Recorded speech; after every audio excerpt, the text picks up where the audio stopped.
Are you a hardworking business owner striving for success online? There is help. Welcome to the School of Internet Marketing podcast, featuring candid conversations and inspiring stories of online success. Now here's your host.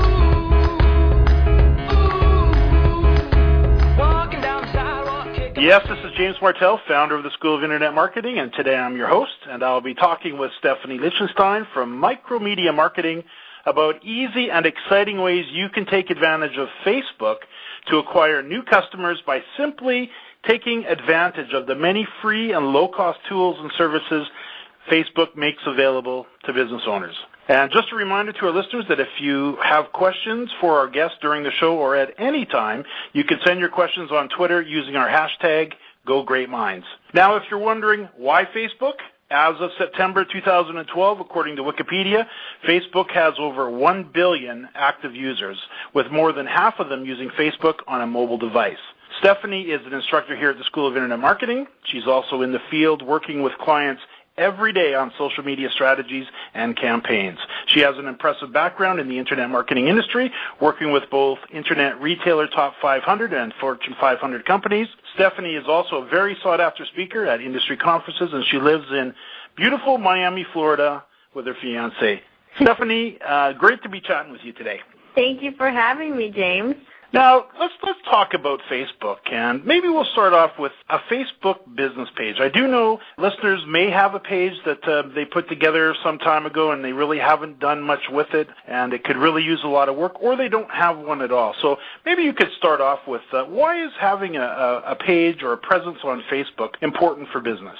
That's a great question, and it's something we come across very often, even with customers that already have Facebook. It's very important to actually be active with a business page. So there's a big difference. A lot of times when you join Facebook, it's more for personal reasons. So you might have your friends and your family there, but you also can have a presence for your business. So Facebook set up a business page, which is actually different from a personal profile.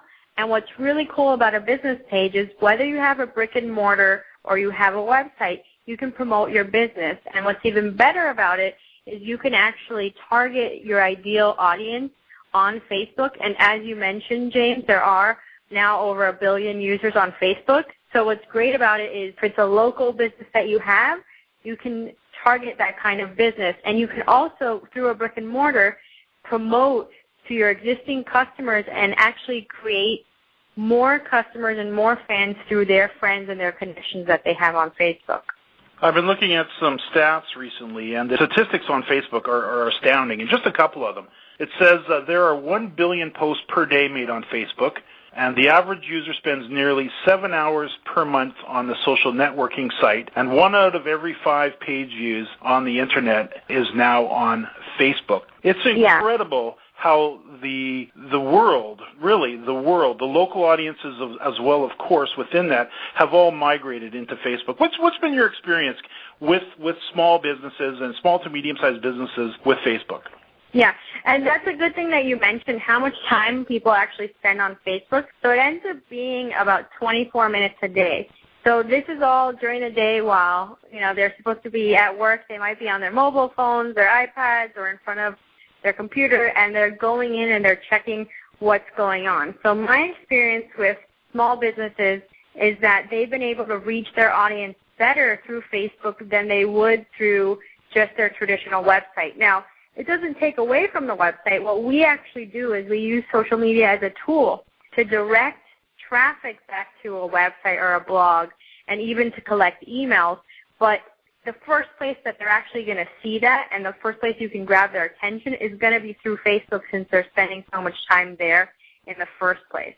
So it's very important that you start there and you're in front of the right kind of people, and then you get them to do a call to action based on what your goals are for your business.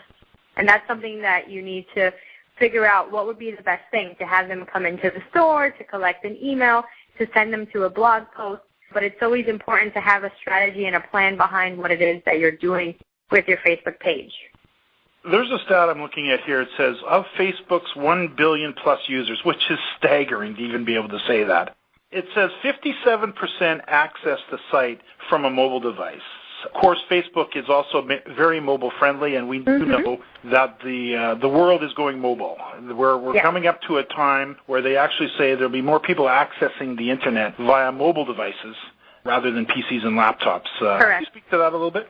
Yeah, and this is something that makes it even more important to have your Facebook business page. So this is how people search nowadays. If I'm looking for a restaurant or for a hair salon and I go on Facebook, I can see which of my friends are connected to that page, number one. Number two, not only am I going to look at who's in the page, I'm going to look and see if the page is active. I'm going to look for a map, and that all connects to like Google Maps and things like that. And you can also, as a local business, you can have a business page as a place where you can have your address, your hours, your phone number. So simple things like that they might have searched for in the past on like the yellow pages, which they don't do much anymore. Now they're actually searching through Facebook, through Bing, through Google, and Bing and Facebook are closely connected in the results. So it's important that you're very visible and that really simple things like that you might not think of, that you have that information up to date and very accurate, because that could mean the difference between someone doing business with you or with someone else. And Facebook they are releasing something soon called the Facebook Graph Search, which is going to make the influence of likes and you being found in the results more important. And as you mentioned, Facebook is very mobile friendly. So if you have a website that's not as mobile friendly, at least you know that you're easily found through your Facebook business page, and all the information that they would need to find can be right there for them. With the traditional forms of advertising, I do know business owners, because I was just chatting with one the other day, still spending money on the local newspaper, and it's just not performing, of course, in the way it used to, because the eyeballs have shifted. People are now online. Most of us get our news and our information online. In fact, there was a hockey game here locally last night. Our team was in the finals, and it's up in the interior. They're playing away, so we couldn't be there. And it's a small team, so they're not on television. They're not on radio. How did we keep up to date with the score? They were posting on Facebook throughout the entire game. So when the scores came in, they were posting little videos, they were posting the little updates as things were going on. So we're basically becoming really a Facebook, whether we like it or not, a Facebook society. And I personally like it, but I've also heard business owners say, I don't use Facebook. I don't like Facebook. Talk to that business owner, and that's fine. They don't need to like Facebook or even use it that much. But it is where the audience is, isn't it? It's where their customers are. And the thing is, you talk about that game, people want information now. They don't want to wait for something to come out later, the next day even. That's already too much has passed, and everybody already knows what happened. So people want information now. And social media has changed the way that we get our news and we get our information. So as a business, you're right, you don't have to be on there every day, but there are some really easy tools, even within Facebook, where you can schedule what you want to go out. So you can literally, yourself or someone that works for you, can plan and schedule the entire week ahead of time, and that way it doesn't take them that much time to actually put the information out there. Now, I would say if you don't do it too often, when you do have an important announcement or something you really want people to know, I would definitely put it on your Facebook page, because that is probably where they're going to see it. And when it is something important, chances are the people that are in your page are going to share that with their friends, and then it'll spread a little more viral. So more people will see that information about your business.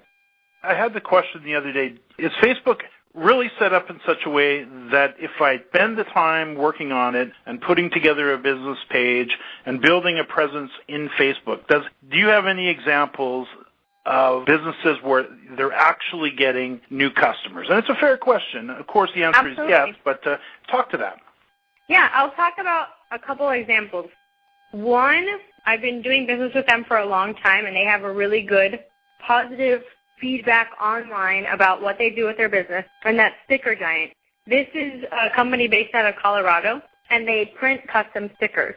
So if you go on their Facebook page, you'll see that they don't talk about themselves. In their strategy, it's more about talking about their customers and sharing their customers as examples and things like that. What happens with that is it's all very positive, and it's more informational about their clients and their experiences. We get a ton of customers sharing their own stories with us, wanting to be featured on the blog, wanting to be featured on Facebook, sharing their stickers with us when it gets delivered, and everything that they mail out to their customers. So you could do the same thing as a brick and mortar, and I've seen this in restaurants and in locations. They feature their social media on a sticker or in a little flyer that they put in the box that they send out. So you can do the same thing. Say you have a restaurant. On the receipt, I've actually seen printed out in your receipt the Facebook link, and on the table, the Facebook icon is there. Because you want these customers that are actually, in front of you to become more long-term customers. So if they have a positive experience and they share it, that's great. Now, if they see that you're doing something for Cinco de Mayo and you're going to have something at your restaurant, they might have not known about that. They might have gone to your restaurant 3 weeks ago. But if they see that, they might say, oh, I would love to go. So then they'll come back. So the idea behind it is two things.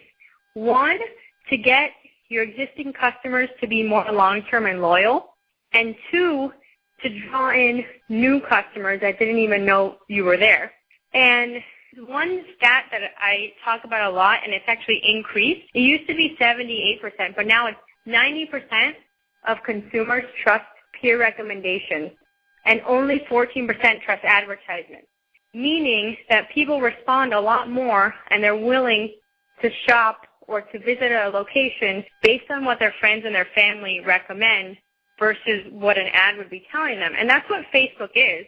It's basically customers can be a walking and talking advertisement for you, sharing their recommendations or liking your page or sharing a picture of the product that they bought if you encourage them to, if you let them know that you're out there.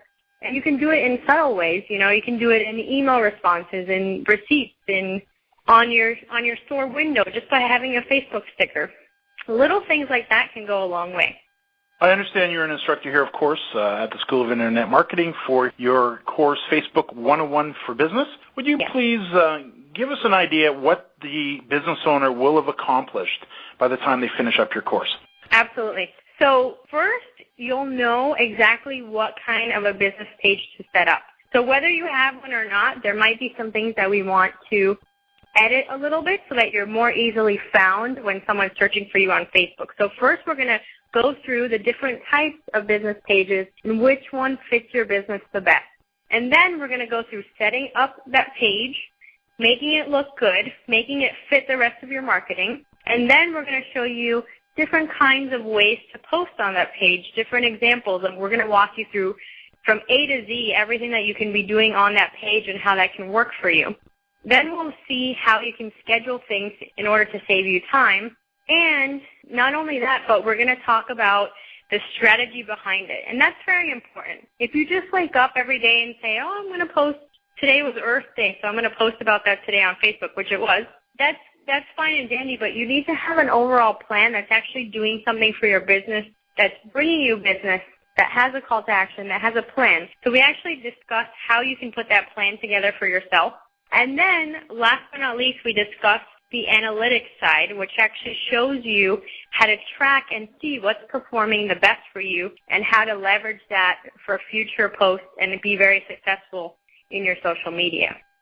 I do know business owners are also very, very busy, and many business owners in the school have a plan in place where they listen to what we call a coffee talk interview. And I do know you and I had a chance to chat for just about an hour where you shared all the fine details that a business owner would need to be aware of. And that really gives them the 30,000-foot view. And then with that in mind, because they're busy and many of them already have staff, what they do is, and you could speak to this, what they do is then they put one of their more technically inclined maybe marketing types, the one that's probably already on the smartphone and playing around online a little bit too much, and they now put them in front of your course. And that's a great strategy, isn't it? To put somebody who's got a little bit more time than maybe possibly just the business owner.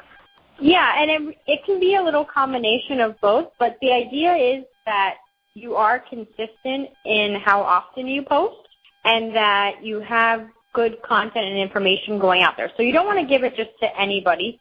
You want to make sure that they have a good understanding of your business. So yes, someone that may be doing marketing for your company already, they can definitely take over the social media strategy and put that into effect. And they can do that in less than an hour a day. I mean, if they plan it right and they follow the content strategy that we talk about in the course, they could probably set aside an hour or two every week and plan ahead as to what they're going to do for the following week. And you can easily, as a CEO, approve everything ahead of time that's going up, so you'll have control over that. Stephanie, any final words? Yes. James encouraged me to create a podcast, just like I encouraged him to be active on Facebook and Twitter, and we've taken each other's advice. So I have a really cool podcast. It only takes a minute, sometimes 2 minutes to listen to. Every week it's called the Micro Minute on Spreaker, and if you want to stay up to date on social media, definitely check that out. And I think in the notes we can also share the Feedfront Magazine article that just came out last week, and it has a little more information about the Facebook graph search. And you can find me at micromediamarketing.com and on Twitter at microsteph. Stephanie, thank you so much. Thank you. Thank you for listening. To learn more about the School of Internet Marketing and to get access to all exclusive courses and interviews, visit theschoolofinternetmarketing.com. That's www.theschoolofinternetmarketing.com.